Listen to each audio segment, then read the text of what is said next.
Boa noite, queridos e queridas, irmãs, irmãos, amigos do Evangelho da Noite, mais uma vez aqui reunidos para realizarmos o culto do dia 30 de maio de 2024, no qual daremos prosseguimento ao nosso estudo do capítulo 7 do Evangelho de Lucas.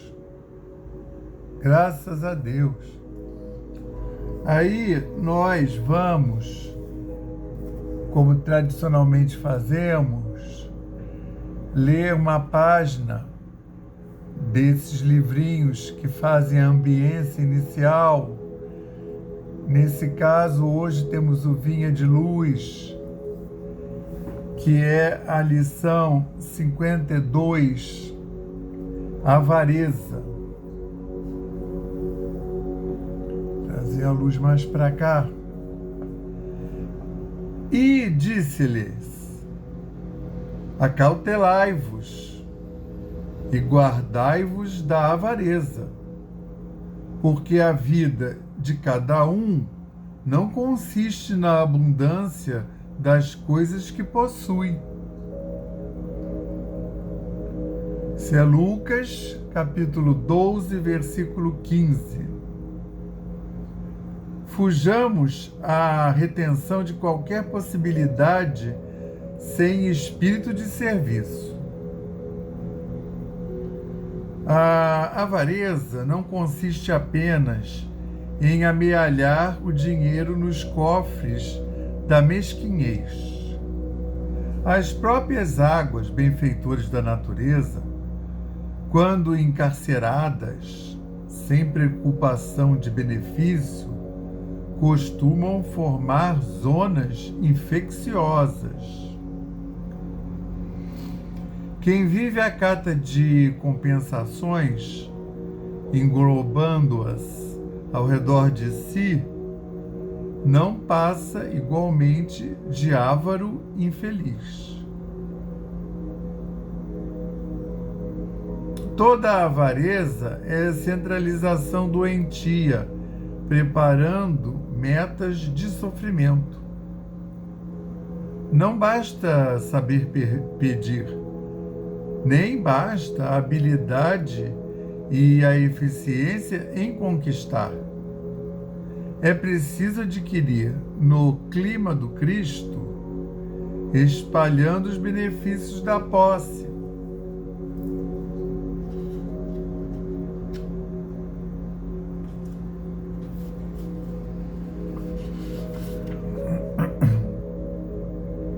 É preciso adquirir no clima do Cristo, espalhando os benefícios da posse temporária, para que a própria existência não constitua obstáculo à paz e à alegria dos outros. Inúmeros homens atacados pelos vírus da avareza, muito ganharam em fortuna, autoridade e inteligência, mas apenas conseguiram, ao termo da experiência, a perversão dos que mais amavam e o ódio do que lhes eram vizinhos. Amontoaram vantagens para a própria perda. Arruinaram-se, envenenando igualmente os que lhes partilharam as tarefas do mundo. Recordemos a palavra do Mestre Divino, gravando-a no Espírito.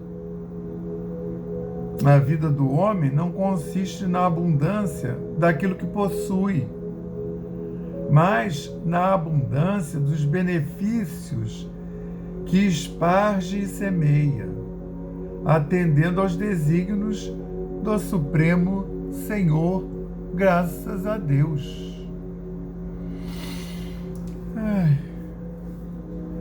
Graças a Deus, graças ao Cristo de Deus e graças ao Espírito Santo de Deus.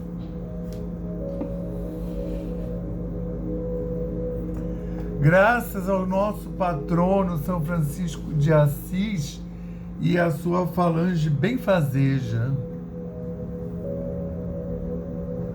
Graças às egrégoras da Aliança da Fraternidade do Evangelho da Noite. Graças aos nossos guias e protetores espirituais e anjos da guarda. Esses nossos guias individuais e de família. Queremos agradecer toda a semana que recebemos desde o último culto. Agradecermos a possibilidade de aqui estarmos efetivamente presentes e desfrutando do amado convite.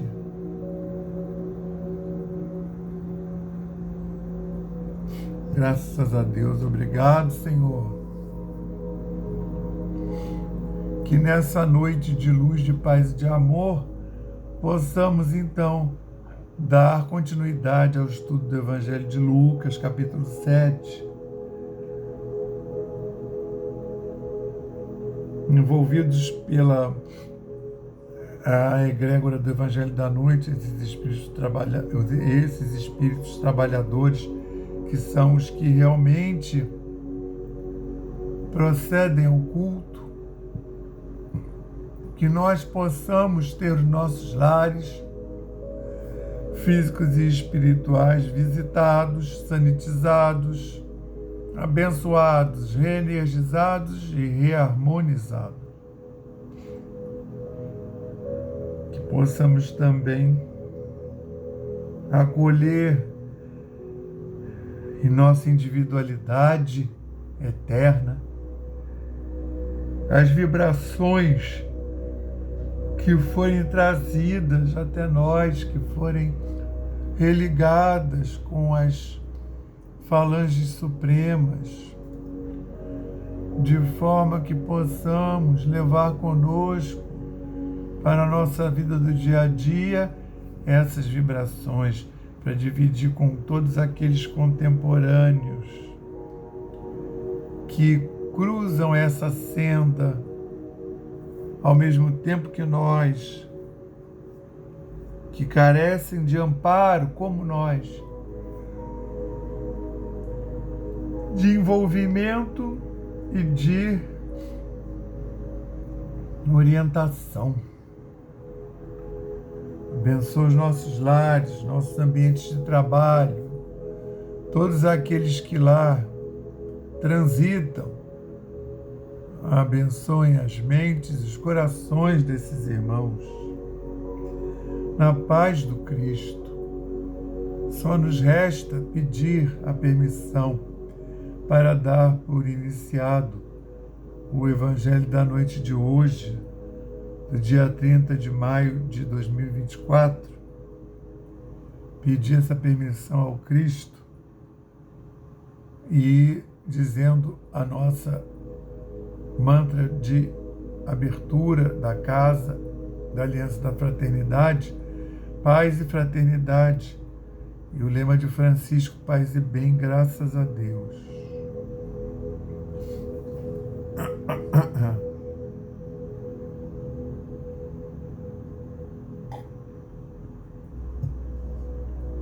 Aí nós vamos dar continuidade. Na última vez, nós estávamos estudando o capítulo 7 de Lucas, que era o trecho, né, selecionado pelo Pastorino de 19, do versículo 19 ao 35, intitulado João, Reencarnação de Elias. Só que esse trecho é grande, né? Tem muitos versículos e foi desmembrado em duas partes, tá? Agora a gente vai dar mais ênfase a partir do versículo 27 ao 35, tá? Mas a gente não vai perder de vista a primeira parte dos nossos estudos. Então, só os dois evangelistas Mateus e Lucas, e que retrataram essa passagem, né? Uma clara alusão à reencarnação e, ao mesmo tempo, contendo várias outras camadas de ensinamento. Então, a gente apreciou semana passada, chamando 2 deles de seus discípulos, João os enviou a Jesus para perguntar: és tu o que deves vir ou esperaremos outro? Quando esses homens chegaram a ele, disseram, então, chamando 2 deles de seus discípulos, esse é João Batista, né? O primo de Jesus, filho de Isabel, que quando o anjo da Anunciação, Gabriel, fala com Maria que ela vai receber o Filho de Deus, e aí ele depois, quando ela já aceitou, ele conta que a prima dela, Isabel, também já estava perto do 6º mês de gravidez. E iria dar à luz da mesma forma, sendo porque Isabel não era prima de 1º grau, era prima de 2º ou 3º grau de Maria. Isabel já tinha, parece que 50 anos de casada com o sacerdote Zacarias, e eles estavam lá tentando e não conseguiam, já tinham dado por meio que vencidos, que ou um ou outro ou ambos eram inférteis. Geralmente na época caía em cima da mulher, né? A culpa, entre aspas, né? Porque naquela época você casar e não ter filho era uma maldição, você fez alguma coisa de errado. E ele, sendo do templo, era pior ainda. E aí eles pediam, pelo menos o Zacarias, pedia fervorosamente que tivesse um filho ainda naquela idade, né?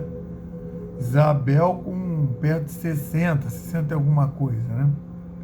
Porque ela diz que eles tinham 50 anos de casado. Geralmente casava com 13, a mulher, né? 50 com 13 dá 63. E aí, mas Isabel já estava com 6 meses de gravidez. Maria vai passar lá, vai para lá e passa os últimos 3 meses ajudando Isabel, né? E então, mas o João Batista, esse que é filho de Zacarias e Isabel, primo de Jesus, ele veio ser o precursor da anunciação do Cristo, que o Cristo estava vindo. E ele fez isso tão bem, claro, né, ungido, era o maior homem nascido de mulher, né, encarnado na terra. E ele tinha discípulos, muitos. E aí os discípulos estavam pegando rixa com Jesus. Porque Jesus começou a batizar também na água, Jesus começou a fazer os sinais, né? Cura de obsidiado, cura do coxo, e esses discípulos do João Batista, que eram homens no caminho da evolução, mas não eram pessoas, não eram espíritos ainda desenvolvidos, evoluídos, eles já começaram a pegar rixa. E o Batista falava, orientava, mas os discípulos continuavam a pegar ranço, vamos dizer assim. Tanto é que ele pega e manda os discípulos deles perguntarem. Quando esses homens chegaram a ele, os discípulos que o Batista mandou, disseram: João, o Batista, enviou-nos para te perguntar: és tu o que vem ou esperaremos outro? É até uma síntese, né? Porque o Batista disse que veio anunciar que ele já estava aí. E o Jesus estava fazendo, já tinha dado início ao ministério e fazendo as curas que eram os sinais prometidos lá no Velho Testamento. Então o Batista mandou-os perguntar, mas não era para o Batista. O Batista sabia quem era Jesus. O Batista tinha, quando Cristo se apresenta para ser batizado por João Batista, o João Batista fala, não, peraí, você... Ele tinha tanta noção, ele fala, não, você que tem que me batizar. E aí o Jesus fala, não, tem que ser assim para que se cumpra. Na hora que o Batista batiza Jesus, ele vê descer do céu o Espírito Santo na forma da Shekinah, que é tipo aquela gaivotinha, né? Que a Igreja Universal se apropriou, mas isso está desdenhado, inclusive, no Evangelho. E aí ele viu a marcação. Então, assim, não tinha dúvida de nada para ninguém, porque tudo se cumpriu, inclusive esse sinal dos céus, né? Que até para quem podia ouvir, ouviu, este é o meu filho, ouviu a voz, né, de Deus, fazendo todas as confirmações. Então o Batista, ele não tinha dúvida nenhuma, mesmo que não tivesse visto a Shekinah. Agora, os discípulos, sim, por isso que ele mandou os discípulos. Não era para ele ter resposta, era para esses discípulos irem lá, perguntarem e se convencerem. Então, e a pergunta é assintosa, né? Vem cá, é você mesmo ou ainda vem um outro aí depois? Aí, na mesma hora, o que Jesus vai fazer, né? É tudo na prática, né? Jesus não vai falar, não, claro que sou eu, vocês não estão vendo? Olha, eu sou o Filho de Deus. Na mesma hora, curou Jesus a muitos de moléstia, fazendo os sinais, não só na palavra, de flagelos, de obsessores, e concedeu vista a muitos cegos. Então respondeu-lhes, indo embora, relatai a João o que viste e ouvistes.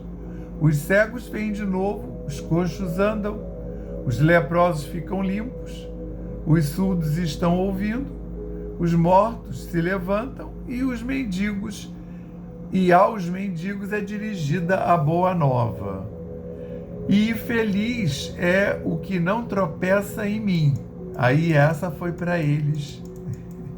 Não sei se eles perceberam em específico, né?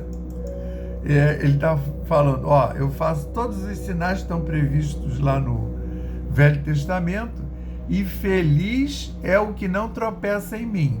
Ele estava falando diretamente com essas pessoas que foram lá procurar, né?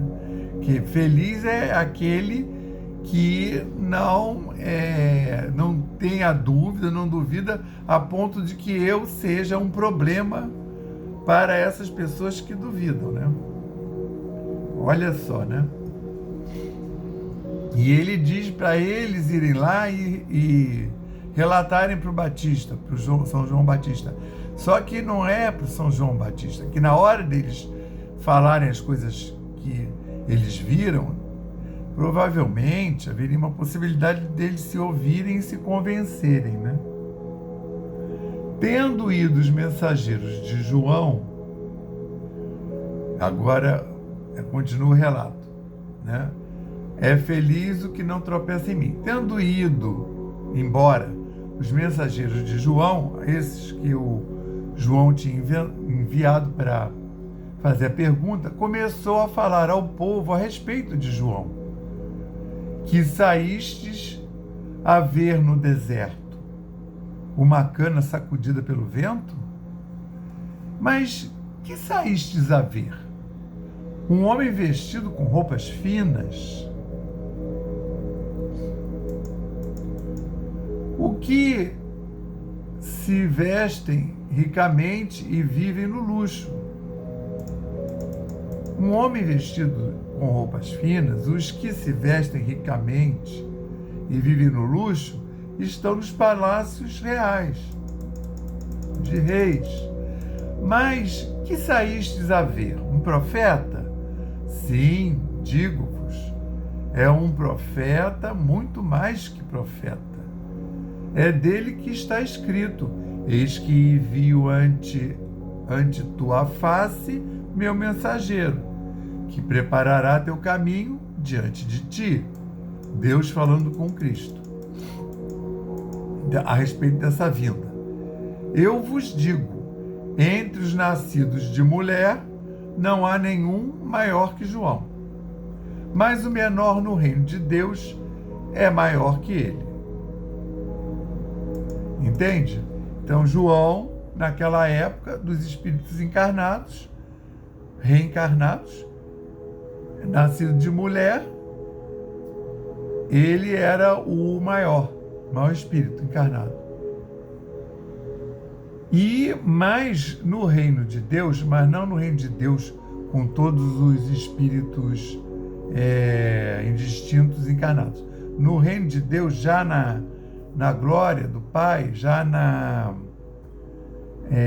os espíritos já que estão na senda, que já saíram da erraticidade, dentre esses ele era o menor, tá? Entre os nascidos de mulher não há nenhum maior que João, mas o menor no reino de Deus é maior que ele. Não está contando com os espíritos, né, espúrios da época, os que já estão na senda, né? Que já não eram mais do mundo de expiação e provas, já estavam desempenhando papel, trabalhando nesse mundo, que tinha sido recém-promovido, né?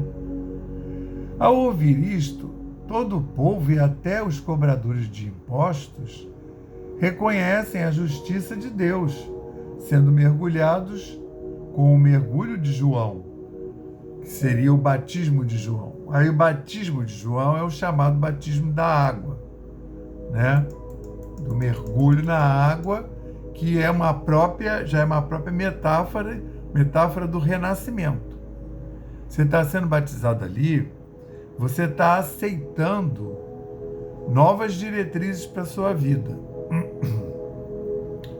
E mais, simula ali, na hora que você mergulha aí, levanta uma nova encarnação, um novo homem, né? Agora, o batismo de Deus, o batismo no Espírito Santo, é que é o batismo de fogo, que é aquele que vai se dar depois que Jesus vai embora, depois que Jesus dá um curso de 40 dias para os apóstolos, que veio a ser o Pentecostes, né?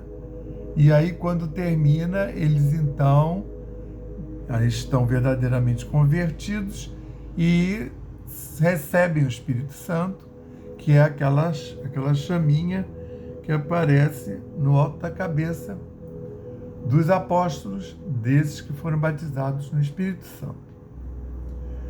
E aí, por isso que aí chama batismo de fogo, que é o batismo do Espírito Santo.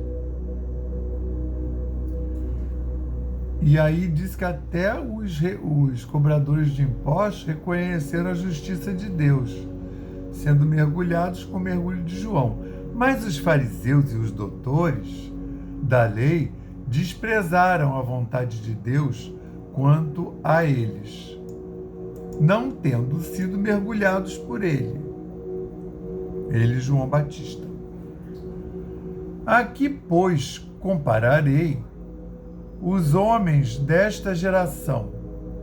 A que eles são semelhantes? A que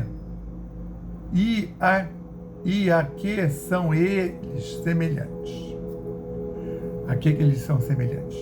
Isso é Jesus perguntando para os que ficaram, os discípulos, está entre aspas.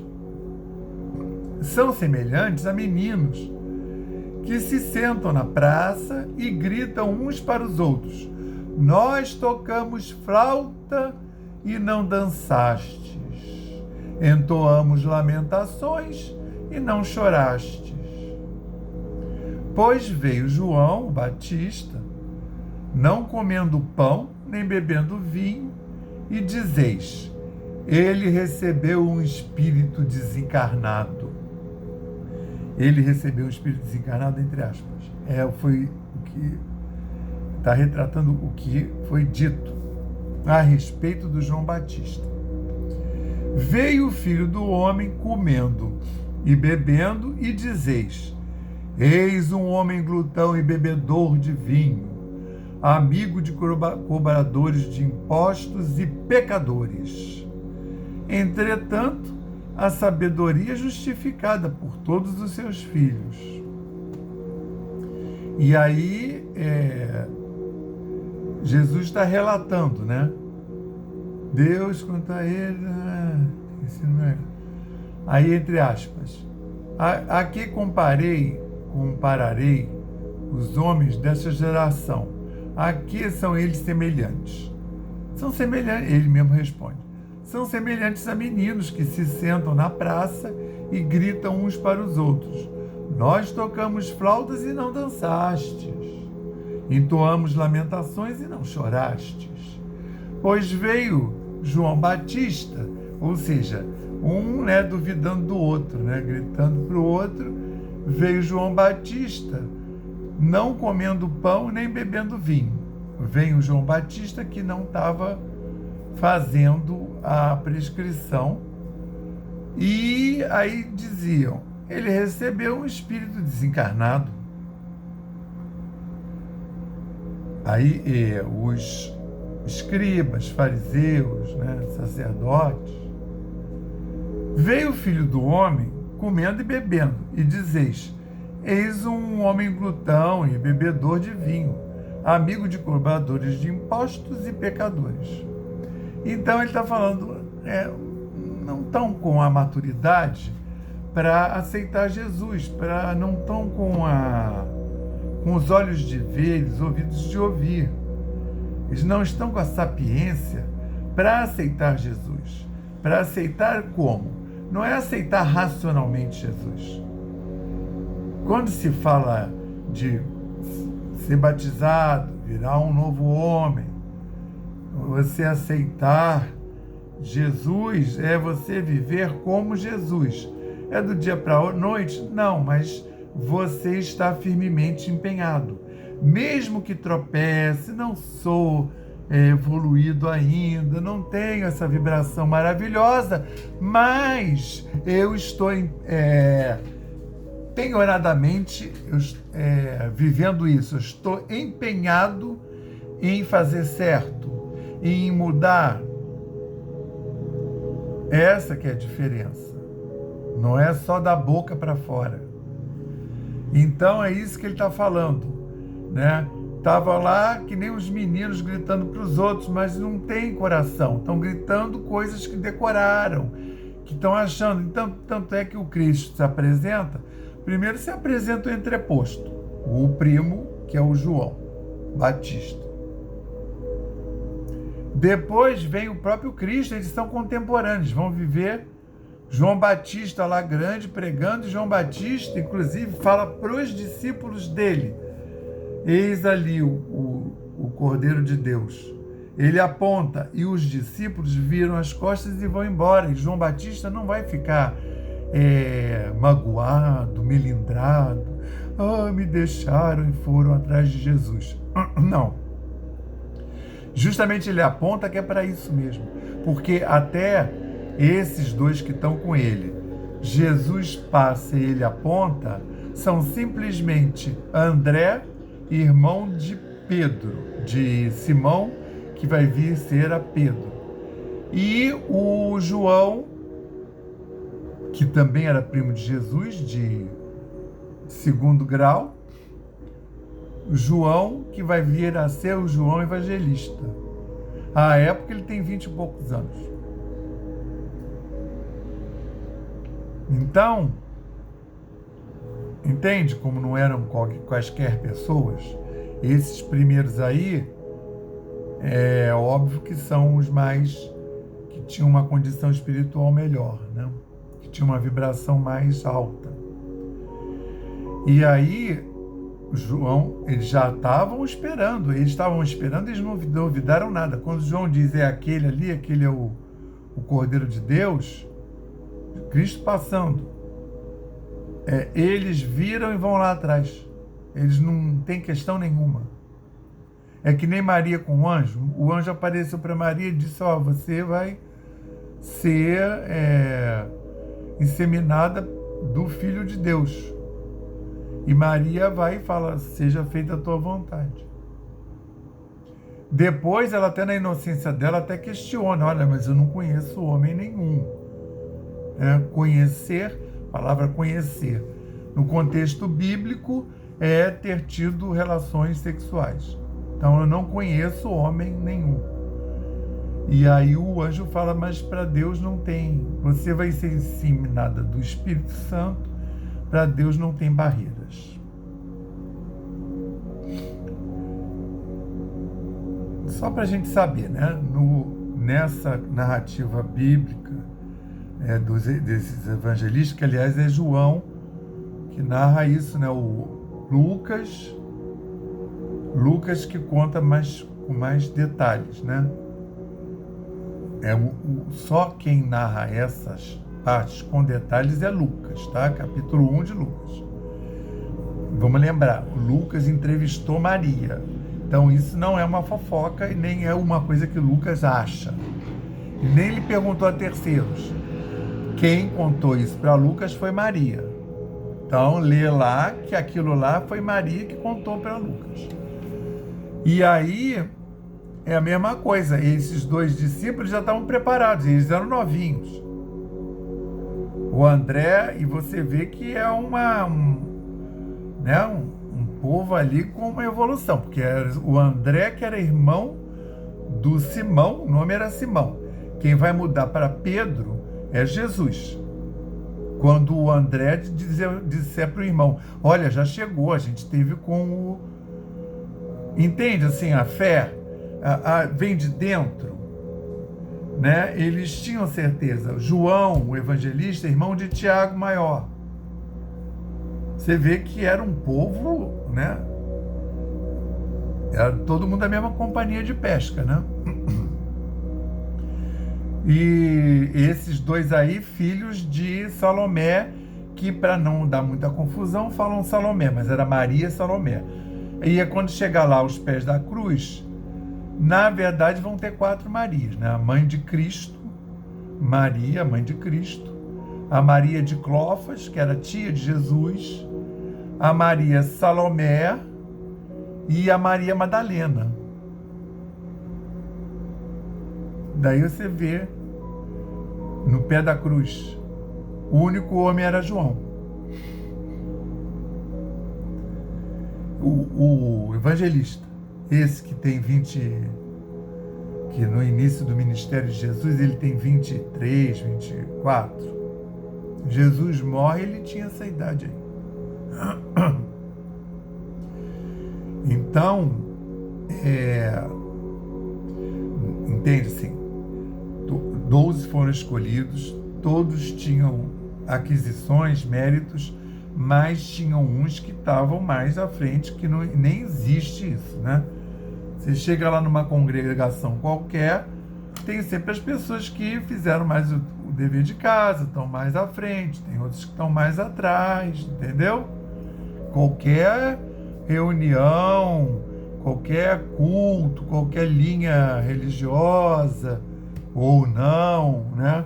Sempre vai ter os que estão mais afinizados, né? Os que fizeram o dever de casa direitinho estão um pouco à frente. Esse povo todo aí, né, que eu estou falando, que dispensa credenciais, né? O André fala-se pouco dele, mas ele conheceu o Cristo ainda antes de Pedro. Pedro, que vai ser a pedra da igreja, o Tiago maior e o João evangelista, que também era primo de 2º grau.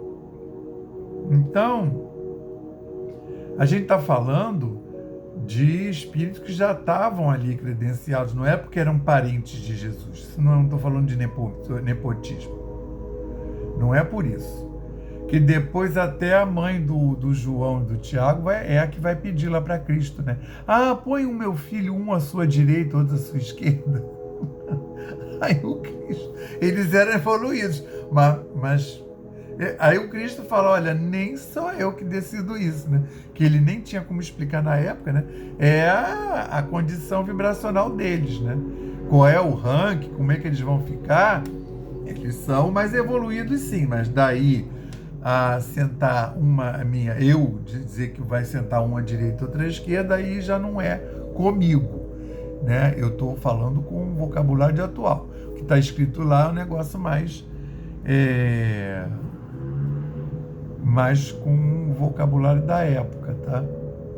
Então você vê, uma coisa bem humana. E não tinha nada de criminoso que ela faz esse pedido na frente dos outros apóstolos. Ela não estava achando que era uma coisa, e os outros apóstolos, obviamente também humanos, têm um sentimento adverso. Então agora nós vamos passar para o nosso passe fluídico terápico, depois de eu ter contado essas fofocas dos parentes de Cristo, né? Porque as pessoas leem o Evangelho assim, linear, e não juntam os fatos uns com os outros, né? E a gente tem que lembrar que em Nazaré, todo mundo era parente de Cristo, né? Então vamos lá, nos colocar bem relaxados e acompanhar mentalmente esse mantra. Elevemos mais uma vez os nossos pensamentos ao Pai e confiemos. Nós pedimos ao Cristo para que possam os nossos amigos espirituais, juntamente com os protetores de cada um aqui presente, realizar através deste passe fluídico terápico o tratamento particularizado, de acordo com as necessidades que cada um apresenta.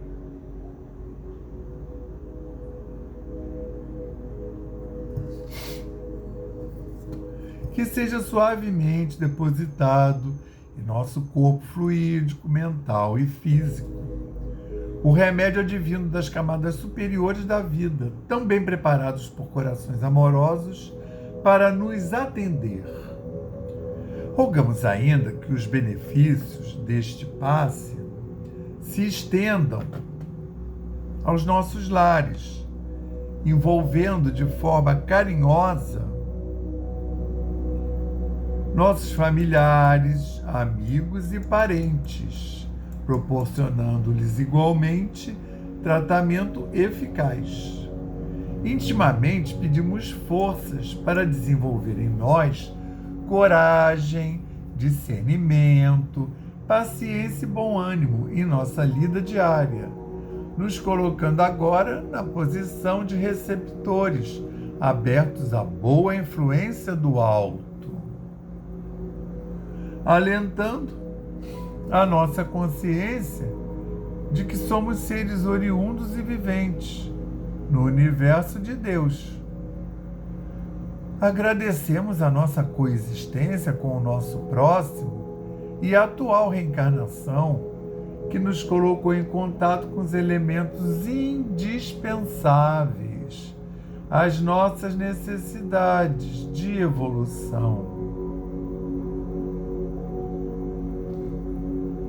Rogando inspiração para que possamos aproveitar a oportunidade da mesma para exercitar o perdão e a busca sincera pela harmonização íntima, sem deixar de atender aos reclames da lei de progresso e evolução.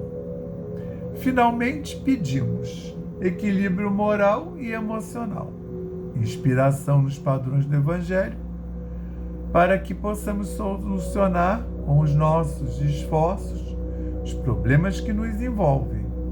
Resignação positiva sem estagnação. Compreensão para agir com amor, ação, sem ser subserviente. Proteção, forças para manter a vigilância e disposição para realizar a nossa reforma maior, graças a Deus. E graças ao Cristo de Deus e graças ao Espírito Santo de Deus. Graças ao nosso patrono São Francisco de Assis, a sua falange benfazeja. Graças aos nossos guias e protetores espirituais e anjos da guarda.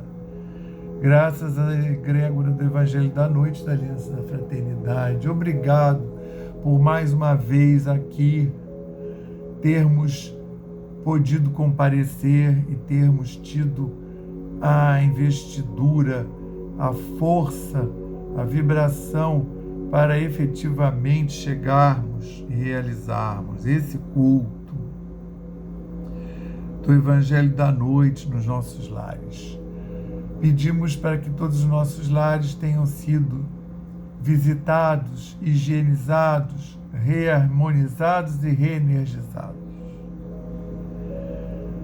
Que essa higiene espiritual tenha sido feita por essa espiritualidade maravilhosa, que tenha limpado também as nossas mentes e corações, os nossos corpos, que nós possamos, Senhor, comungar das vibrações dessa falange maravilhosa que nos visitou, que todos aqueles que estão no raio de ação desse culto possam ter sido atendidos, abundantemente atendidos, e que nós possamos enviar humildemente a nossa contribuição energética para Gaia, o planeta Terra, para toda essa humanidade encarnada e desencarnada, para todos esses queridos líderes planetários, líderes materiais, que estão encarnados e à frente de grandes volumes de matéria e também de etnias, de nações, de povos. Da mesma forma, Senhor, que todos esses líderes espirituais sejam abundantemente envolvidos e conduzidos, amparados e inspirados, para que eles possam atuar junto a nós, junto a esse orbe, trazendo as melhores vibrações. Agora nós vamos fazer 30 segundos de silêncio para colocarmos as nossas intenções, as nossas demandas e pedidos por terceiros.